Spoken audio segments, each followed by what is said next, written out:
This fall, Chattanooga hosts the World of Bluegrass, presented by the International Bluegrass Music Association, the IBMA, from September 16th through the 20th. Tristan Dean, a student in UTC's Department of Communication and an intern here at WUTC, tells us more. It will take place at the Chattanooga Convention Center and venues around the city.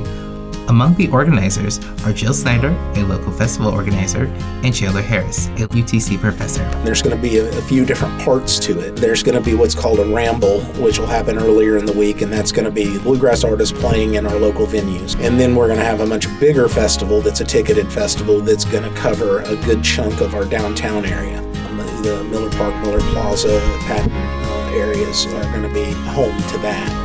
It's the organization, IBMA, which stands for the International Bluegrass Music Association.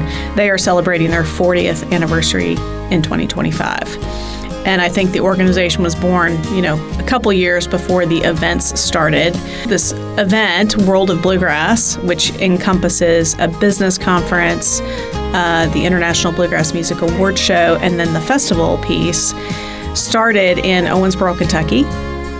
And spent many years there, and then went to Louisville as a host city for many years, then moved to Nashville.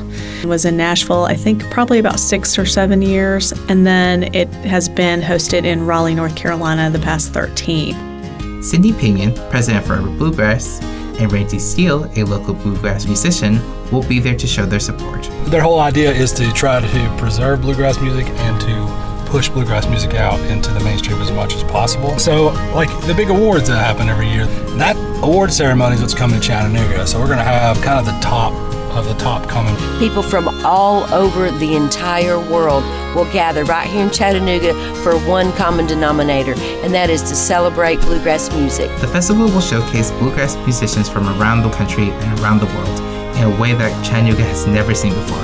This should be a really wonderful kind of event for Chattanooga, and any kind of music that brings people out into the streets to where they can get together and enjoy each other. The thing I love about live music in general. I think new fans that come into the genre feel like they've discovered something. Though there's a ton of other fans, they feel like they've discovered something on their own. And for maybe a short minute, it's their own little secret. The hardest thing to overcome is like traditional versus non-traditional bluegrass. It isn't the same like normal fences or layers like race or sex or any of those things that keep people apart. It's like this kind of funny thing where it's like, are you a traditional guy or are you into new grass? Does your bluegrass have electronic instruments in it? At least in my experience, it really has been very inclusive when it comes to different kinds of people, men, women, different races, different anything. I really haven't seen or had very many problems whatsoever. I'm Tristan Dean with Scenic Roots.